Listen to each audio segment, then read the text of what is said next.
Hello everyone. First attempt channel में आपका स्वागत है।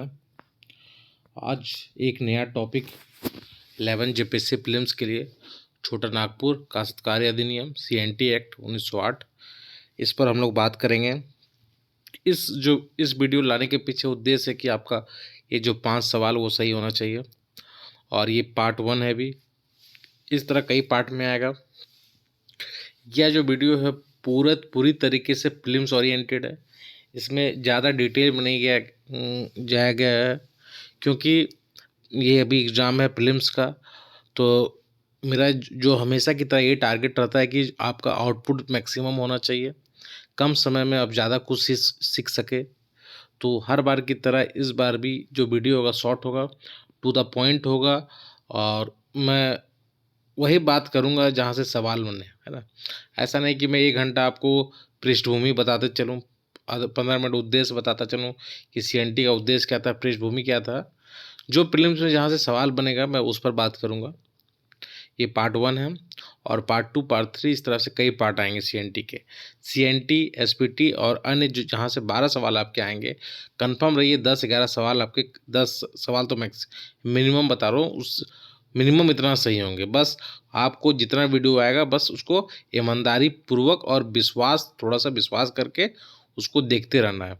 अभी जब CNT का जब लास्ट टाइम रहेगा 15 से 20 दिन, तो मैं एकदम शॉर्ट नोट्स आपको उसके साथ शेयर करूँगा।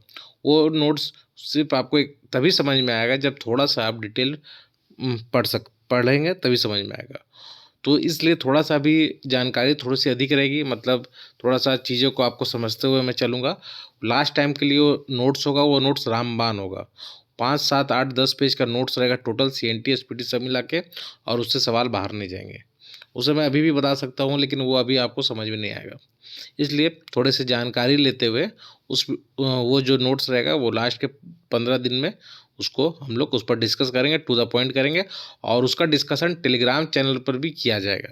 जो फर्स्ट अटैम्प्ट का टेलीग्राम चैनल है, वहाँ से अगर आप जुड़ सकते हैं तो जुड़ जाइए, क्योंकि लिंक नीचे दिया हुआ है। हम लोग डेली रात में 9:30 बजे डिस्कशन करते हैं, जो मेरे द्वारा डेली एक टारगेट दिया जाता है, क्योंकि सिलेबस के अनुसार उसको हम लोग कंप्लीट करते हैं, और वहाँ पे अगले दिन 9:30 बजे रात में डिस्कशन होता है।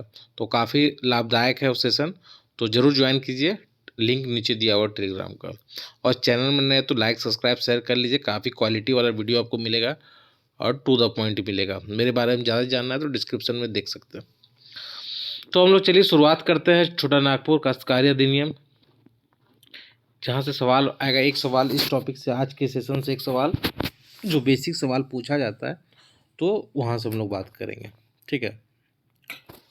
पृष्ठभूमि से अच्छा है कि हम लोग पहले ये समझ लें कि क्या क्या छोटा नागपुर काश्तकारी अधिनियम का पूरा नाम है, कब आया था, तो 1908 में।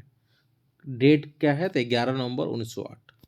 इसका प्रसार कहाँ है, तो ये ध्यान में रखना, उत्तरी छोटा नागपुर, दक्षिणी छोटा नागपुर और पलामू प्रमंडल में। ठीक है। तो हमने बात किया कि छोटा नागपुर काश्तकारी अधिनियम 1908 मेनली उद्देश्य क्या था, इसको लाने के पीछे थोड़ा सा बात कर लेते हैं। तो भूमि संबंधित जो विवाद है कि उसकी समाप्ति होनी चाहिए। इसका कोई उद्देश्य, मतलब इसका प्रीलिम्स से रिलेटेड कुछ नहीं है, लेकिन थोड़ा बहुत मैं बता देना चाहता हूँ, है ना, ताकि आपको ऐसा ना लगे कि कुछ भी बेसिक नहीं बताया, लेकिन इसका प्रीलिम्स से कोई मतलब नहीं है। उद्देश्य क्या है, भूमि संबंधित विवाद की समाप्ति करना, जनजातियों के भूमि संबंधित अधिकार की रक्षा करना, ये सारा कॉमन पॉइंट होता है। जनजातीय विद्रोह को नियंत्रित करना, तो ये उद्देश्य था। ठीक है। अब जहाँ सवाल बनेगा वो आपको याद होना चाहिए, डेट याद होना चाहिए, कब, 11 नवंबर 1908। प्रसार कहाँ, उत्तरी उत्तरी छोटा नागपुर, दक्षिणी छोटा नागपुर और पलामू प्रमंडल। खाका किसने तैयार किया, तो जॉन एच हॉफमैन। याद रखना है, इस नाम को आपको याद रखना है। इसका अगर PDF चाहिए तो आपको फर्स्ट अटैम्प्ट के ऐप से डाउनलोड करना होगा। प्रभावित कौन कौन, कहाँ से प्रभावित है, तो बंगाल काश्तकारी अधिनियम से, ये ध्यान में रखना है। कितने अध्याय है, तो 19 है। धाराएं 271 है। प्रथम संशोधन 1920 है। जिला टोटल कितना है, 18 जिला, क्योंकि 6 में SPT है। ठीक है। तो ये एक बेसिक इन्फॉर्मेशन हुआ, ये आपको पता होनी चाहिए छोटा नागपुर काश्तकारी अधिनियम से। ठीक है। और स्थायी बंदोबस्त 1793। कुछ इंपॉर्टेंट टर्म आते हैं परिवार, तो वो आपको टर्म समझना जरूरी है, नहीं तो आगे चलकर फिर नहीं तो समझने में दिक्कत होगा। तो उस पर हम लोग बात करते हैं। कृषि वर्ष एक्चुअली होता क्या है, इसको हम लोग समझते हैं। कृषि वर्ष वह वर्ष जो किसी स्थानीय क्षेत्र में कृषि कार्य हेतु प्रचलित है। मतलब क्या हुआ कि वह वर्ष जिस वर्ष में किसी स्थानीय क्षेत्र में कृषि कार्य हो रहा है, ठीक है, उसी को हम लोग कृषि वर्ष बोलेंगे। तो सिंपल है, इसमें कुछ है वैसा नहीं। लगान क्या होता है? रैयत द्वारा धारित भूमि, ठीक है, जो रैयत है, जो भूमि को धारण किया है, उसके बदले जो भूस्वामी को दिए जाने वाला धन या फिर वस्तु, ठीक है, भूस्वामी हो गया, एक हो गया रैयत। तो जो रैयत लिया है जमीन या कुछ जमीन लिया है, उसके बदले भूस्वामी को कुछ तो देगा ना, या धन देगा या वस्तु देगा, उसी को हम लोग लगान बोलते हैं। तो सिंपल है ये भी। आगे बढ़ते हैं। भुगत बंधक, ये क्या होता है कि जो बंधक होता है जब तक कि उसकी कालावधि के दौरान जो काश्तकारी से होने वाले लाभ से वंचित समझा जाएगा।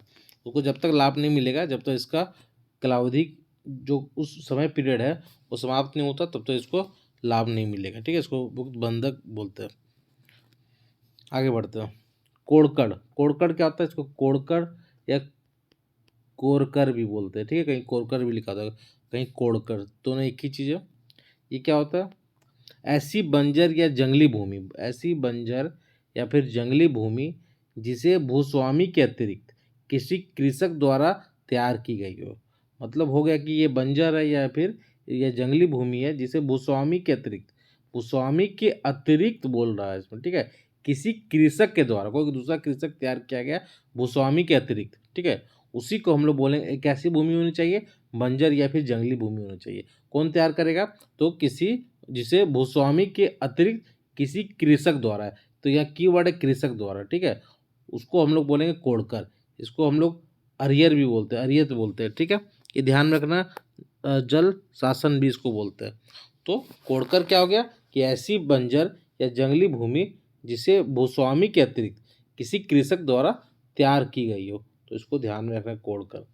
जोत क्या होता है? रैयत द्वारा जो धारित भूखंड, जो रैयत में भूखंड धारित किया गया, उसको जोत बोलेंगे। तो सिंपल है, ऐसा कुछ भी नहीं है।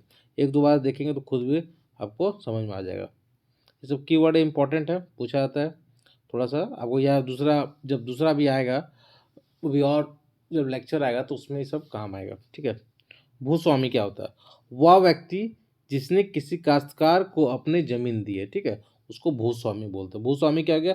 वह व्यक्ति जिसने किसी काश्तकार को अपनी जमीन दी है, उसको हम लोग बोलेंगे भूस्वामी, ठीक है। अब काश्तकार क्या होता है ये पता होना चाहिए आपको।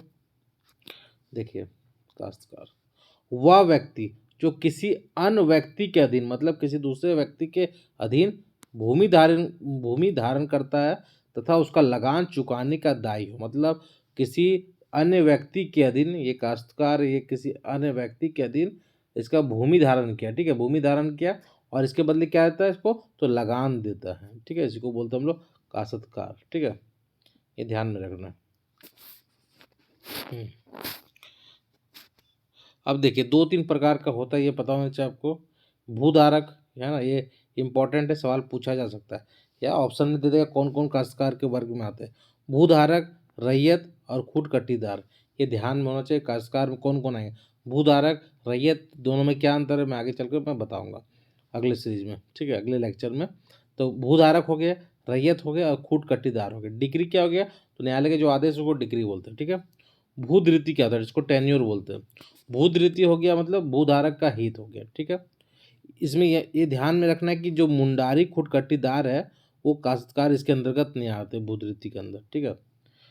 तो ये ध्यान देना, भूधृति क्या हो गया? भूधारक का हित, ठीक है, इसमें मुंडारी खुटकट्टीदार काश्तकार ही इसमें नहीं आते। अस्थाई भूधृति क्या हो गया? अस्थाई जो भूधृति होता है वो वंशानुगत होता है, बस इतना आपको ध्यान में रखना है, ठीक है। मैं बहुत शॉर्ट बता रहा हूँ, मैं उसी बात पर फोकस कर रहा हूँ जहाँ से आपके सवाल बन जाएंगे, ठीक है। इसमें से जितना मैं आज ले रहा हूँ उसमें एक सवाल तो कंफर्म आपके आएंगे। मैं जितना बताया उससे आप सवाल बनाइएगा, देखिए बनता है कि नहीं बनता है, ठीक है। सबसे अच्छा तरीका ये होता है चेक करने का मापदंड। कोई भी टीचर या कुछ भी आप बुक पढ़ रहे हैं, सबसे अच्छा यही मापदंड होता है कि आप पढ़ रहे हैं, उसको जाके चेक कीजिए, जितना पढ़े उससे सवाल बना नहीं बना, अगर बना तो मतलब ठीक है। अगला, पुनर्ग्रह भूधृति, इसको क्या होता है इसको समझिए। परिवार के नर, ठीक है, नर वारिस, ये नर लिखा हुआ, ठीक है। पुनर्ग्रह भूधृति क्या हो गया?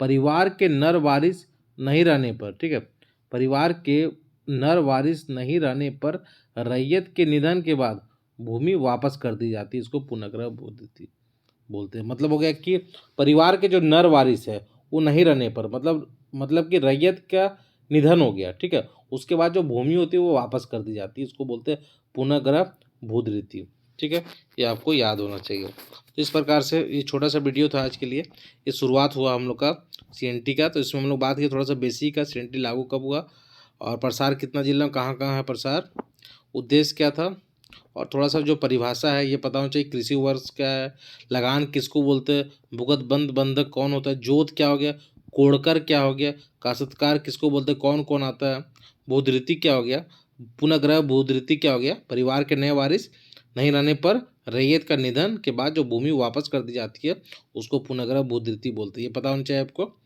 ठीक है। भूस्वामी क्या होता है इस पर हम लोग बात की है, लगान क्या है सब बात कर लिए। तो ये पहला लेक्चर आएगा, और अच्छा लगे तो लाइक सब्सक्राइब शेयर जरूर कीजिएगा ताकि मुझे पता चले।